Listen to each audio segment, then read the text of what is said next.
Hello everyone, good evening. चलिए भाई, भाग 19 स्टार्ट करते हैं। आप सबको जय हिंद, वंदे मातरम, सलाम, नमस्ते, सत श्री अकाल, आदाब, गुड इवनिंग। ठकुर सुहाती कहना। ठकुर सुहाती कहना मतलब क्या? चापलूसी करना, है ना। देखो भाई, ठाकुर साहब है और उनको जो बात अच्छी लगे, सुहाती है उनको जो बात, बस ऐसी ऐसी कहते जाओ। हाँ साहब, अरे साहब क्या बात, अरे साहब, साहब एक नंबर साहब। क्या कर रहे हो भैया? चापलूसी कर रहे हैं सर। हाँ ठीक है ना। तो चापलूसी की बातें करना। ठाकुर सुहाती कहना मतलब ठाकुर साहब को जो अच्छा लगे स्वाय वही कहो, बस चापलूसी की बातें करना, ठीक। ठगा सा रह जाना, विस्मित रह जाना। बेटा विस्मित का मतलब होता है अचंभित रह जाना। जब अपन अपने को कोई ठग लेता है ना, तो अपन एकदम अचंभित हो जाते हैं ना कि जब ठग लिया यार इसने, यार मतलब आश्चर्य की बात है। आश्चर्यचकित रह जाना आश्चर्यचकित रह जाना या अचंभित रह जाना या विस्मित रह जाना एक ही बात है। तो जब कोई ठगा सा रह जाता है तो उसको एकदम आश्चर्य होता है कि यार गजब, यार खूब ठगा यार इसने, यार मेरे को यार ऐसा मतलब मुँह ही बनाता है, ठीक है। हाँ, तो ठगा सा रह जाना, विस्मित रह जाना, ठगा सा रह जाना, विस्मित रह जाना। ठन ठन गोपाल होना, निर्धन होना। कहते हैं ना घर वाले कई बार, जब पैसा नहीं रहता है जेब में, हो गया ठन ठन गोपाल, हो गया मतलब निर्धन हो जाना, मतलब पैसे बर्बाद कर दिया आपने पूरे, निर्धन हो जाना। ठन ठन गोपाल हो जाना मतलब निर्धन। अगर डायरेक्ट नहीं पता है तो ऐसे याद है, गोपाल भैया है ना, ये इतने बर्बाद कर दिए पैसे इन्होंने कि आज ओढ़ने के लिए रजाई भी नहीं है इनके पास, ना कोई साल है, तो ठन ठन लगे इनके, ठन ठन लगे, तो इसका नाम डाल दिया ठंडन गोपाल। जैसे ठंडी ठंड लगे, ठंडी ठंड लगे भी गोपाल। क्यों? क्योंकि ओढ़ने पहनने की चीज ही नहीं है, इतने गरीब हो गए। ठन ठन गोपाल होना, निर्धन होना। देखो बेटा, ठिकाने लगाना, ठिकाने लगाना, मार देना। ठिकाने लगाना मतलब मार देना। बोल दो ना, इस आदमी को लगाओ, ठिकाने लगाओ इसको, तुरंत ठिकाने लगाओ, मार दो इसको। गुंडों की भाषा होती है ये। ठिकाने लगाना है उसको। क्या लगाना है? ठिकाने लगाना है, मतलब मार देना है उसको। लगा दो आज ठिकाने उसको, मार दो, मार देना, ठीक है। ऐसा ठोकरे खाना, ठिकाने लगाने के बाद ठोकरे खाना, कष्ट उठाना। कहते ना, ठोकरे खाता फिर रहा है, अब क्या करे वो, कष्ट उठाता है, मतलब ठोकरे खाना। ठोकर लगती है तो कष्ट लगता है कि नहीं? एकदम देहली की ठोकर लग जाए, किसी पत्थर की लग जाए तो कष्ट होए कि नहीं होए? होए सर। तो ठोकरे, कष्ट सहना। ठोकरे खाना मतलब ठोकरे खाना मतलब कष्ट उठाना, ठीक, सिंपल है। डिंग हाँकना, व्यर्थ की बातें करना।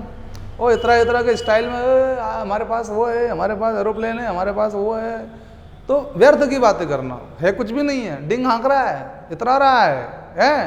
तो डिंग हाँकना मतलब व्यर्थ की बातें करना, व्यर्थ की बातें करना।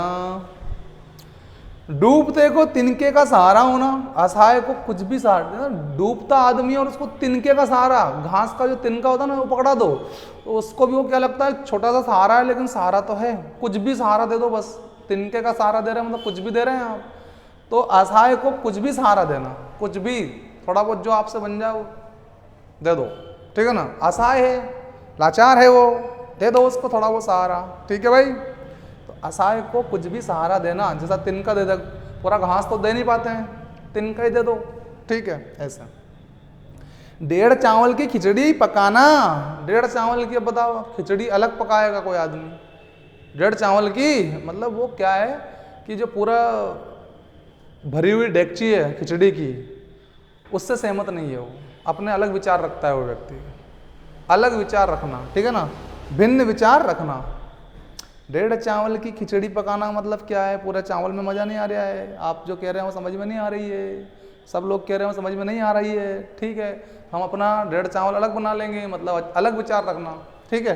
तो 1.5 चावल की खिचड़ी पकाना मतलब भिन्न विचार रखना। डोरे डालना, फुसलाना, ये तो बहुत आम शब्द है, डोरे डालना। ओहो भैया बहुत डोरे डाल रहे हो, हैं? हाँ, मतलब बहला रहे हो, फुसला रहे हो, हैं? डोरे डालना, फुसलाना, ओके, याद है, ठीक। आगे देखिए, 2.5 दिन की बादशाहत, क्षणिक सुख, क्षणिक सुख, सिंपल सी बात है, नाम से 2.5 दिन की बादशाहत है बस। मतलब 2.5 दिन का मतलब क्या? क्षणिक सुख है, ठीक है ना, बादशाह बन गए 2.5 दिन के लिए, है ना। उसके बाद तो फिर वही अंधेरी कोठरी में रात गुजारनी है जहाँ लाइट भी नहीं मिलती है टाइम से। हाँ, तो 2.5 दिन की बादशाह, क्षणिक सुख।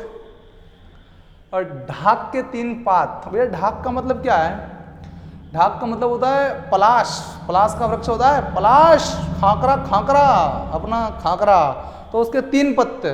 अब बताओ 3 पत्ते से क्या होता है? बोले पलाश के 3 पत्ते, मतलब कोई सुखद परिवर्तन नहीं है। ज़्यादा पत्ते होते हैं उसके खाकरे के, पलाश के, तो दोना पत्तल बना लेते हैं। 3 में कैसे तो दोना बना और कैसे पत्तल बना है, कोई परिवर्तन नहीं होने वाला है 3 पत्ते से, ठीक है ना। कोई सुखद परिवर्तन ना होना, कोई सुखद परिवर्तन ना होना, 3 पत्ते से कोई सुखद परिवर्तन नहीं होना।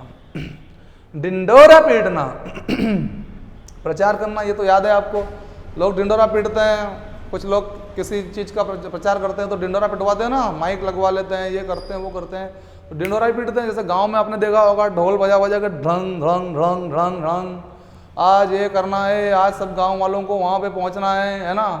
ऐसा शहरों में करना हो तो वो माइक लगा के बढ़िया रिक्शा घुमाएंगे, मैजिक घुमाएंगे, आज नगर पालिका का ऐसा कार्यक्रम है, सबको वहाँ पधारना है, चुनाव का कार्यक्रम है, ये करना है, फलाना ठिकाना। तो ये क्या पीट रहे हैं सर? ये तो डिंडोरा पीट रहे हैं। ठीक है, तो ये प्रचार कर रहे हैं मतलब बेटा, ठीक है। तो डिंडोरा पीटना मतलब प्रचार करना। ढेर करना, मार गिराना, खूब सुना होगा आप लोगों ने, आतंकवादियों का ढेर कर दिया। हमारे फौजी भाइयों ने आतंकवादियों को ढेर कर दिया, मतलब मार गिराया उनको। क्या करा? मार गिराया, मार गिराना। ढेर करना मतलब मार गिराना। तख्ता उलटना, तख्ता उलटना मतलब बना काम बिगाड़ देना। कहते ना तुम्हारा तख्ता पलट कर देंगे, उलट देंगे तुम्हारा तख्ता, मतलब जो बना हुआ सिस्टम है ना तुम्हारा, ये ध्वस्त कर देंगे, इसको बिगाड़ देंगे, ये कहना चाह रहे हैं बंदा, ठीक है। तो तख्ता उलटना मतलब बना काम बिगाड़ देना, बना काम बिगाड़ देना, ठीक है। तख्ता उलटना मतलब बना काम बिगाड़ देना। हो गया। तलवा चाटना, खुशामद करना, ये तो बहुत सिंपल है। अब किसी का तलवे ही चाट रहे हो आप, तो मतलब क्या कर रहे हो? मतलब उसके पक्के वाले भगत हो तुम, ठीक है। मतलब खुशामद करते ही रहता हो, खुशामद करते ही रहता हो, ठीक है। तलवा चाटना मतलब खुशामद करना, जी हुजूरी करना एक तरह से, जी जी साहब, जी जी जी साहब, जी साहब, जी साहब, जी साहब, जी। तलवा चाटना मतलब ऐसा नहीं कि मैं जाके उसका तलवा चाटेगा वो, है जी जी जी जी हुजूरी करना एक तरह से, ठीक है, इसको बोलते हैं। हाँ, तलवा चाटना मतलब खुशामद करना। तबीयत फड़क उठना, फड़क उठना, फड़क उठना, फड़कना मतलब एक तरह से जैसे अपनी नाड़ी फड़कती है, नाड़ियाँ भैया, तो एक उनके अंदर क्या जीवित होती है वो, तो क्या होती है वो फड़कती है ना। इसको एक रूप में आप उत्सुकता भी कह सकते हैं, है ना। तबीयत फड़क उठना मतलब चित्त प्रसन्न हो जाना, किसी उत्सुकता को ध्यान में रखते हुए, और कि क्या होने वाला है, तो एकदम से तबीयत क्या होती है? फड़क उठती है। जैसे भारत पाकिस्तान का मैच, अंतिम दौर, लास्ट ओवर, हार जीत का फाइनल, तो तबीयत तबीयत तबीयत फड़क उठी कि नहीं? फड़क उठी, चित्त एकदम क्या हो जाता है? प्रसन्न हो जाता है। ओ, अब तो जीतेगा, अब तो जीतेगा, अब तो जीतेगा। तो तबीयत फड़क उठना मतलब चित्त प्रसन्न हो जाना, ठीक है भाई, ऐसे। ओके। तबीयत भर लेना, पूरी तसल्ली कर लेना। कहीं जाते हैं, कोई सामान खरीदते हैं, दुकानदार कहता है आराम से तबीयत मस्त हो जाए, तबीयत भर जाए तब लेना, यानी कि पूरी तसल्ली कर लो, पहले पहन के देख लो अच्छे से, कपड़े जम जाए, तबीयत भर जाए तो ले लेना, ठीक है सर। ओके। तो तबीयत भर लेना मतलब पूरी तसल्ली कर लेना, पूरी तसल्ली कर लेना, कर लेना। तलवार की धार पर चलना, जोखिम का कार्य। अब तलवार की धार पे कोई आदमी चलेगा ऐसे करके तो पांव कटने का डर है कि नहीं? जोखिम है कि नहीं है? तो जोखिम का कार्य करना। तलवार की धार पर चलना मतलब क्या? जोखिम का कार्य करना। अब ऐसा तो नहीं है, तो एक कहावत है, मुहावरा है, तलवार की धार पर चलना। भाई बहुत सारा, जैसे कि आपने किसी ऐसा काम कर दिया आपने जो बहुत मुश्किल काम था, बहुत मुश्किल, जान भी जा सकती थी उसमें आपकी, है ना, तो उसको तो कहते हैं तलवार की धार पर चलना, जोखिम भरा कार्य करना, ठीक है ना, जोखिम का कार्य करना। ताक पर रखना, कोई महत्व ना देना। बोले तूने इज्जत ताक पर रख दी, इज्जत ताक पर रख दी, है ना, तो कोई महत्व ना देना मतलब हमारी इज्जत को कोई महत्व ही नहीं दिया। माँ बाप कहते हैं कई बार बच्चों से, तूने तो इज्जत खराब कर दी, तूने ताक पर रख दी, है ना, हमारी इज्जत का कोई महत्व ही नहीं समझा तूने, तो कोई महत्व ना देना, ठीक है। ताक पर रखना, कोई महत्व ना देना। ताक में रहना, ताक में रहना, मौके देखते रहना, मौका देखते रहना। बोल दो ना बस परीक्षा की ताक में ही हूँ यार मैं, तो कोई आ जाए बढ़िया परीक्षा, पटवारी वटवारी, है ना, तो मौका की तलाश में ही हूँ मैं, तो बस दे ही जाऊँगा परीक्षा, बस एक ही बार में इस बार आर पार की लड़ाई लड़ना। तो मौके की तलाश में है कि नहीं, आप ताक में है कि नहीं, परीक्षा की ताक में है। हाँ, तो ताक में रहना मतलब मौका देखते रहना, मौका देखते रहना। ठीक है दोस्तों, मुहावरे भाग 19 कंप्लीट।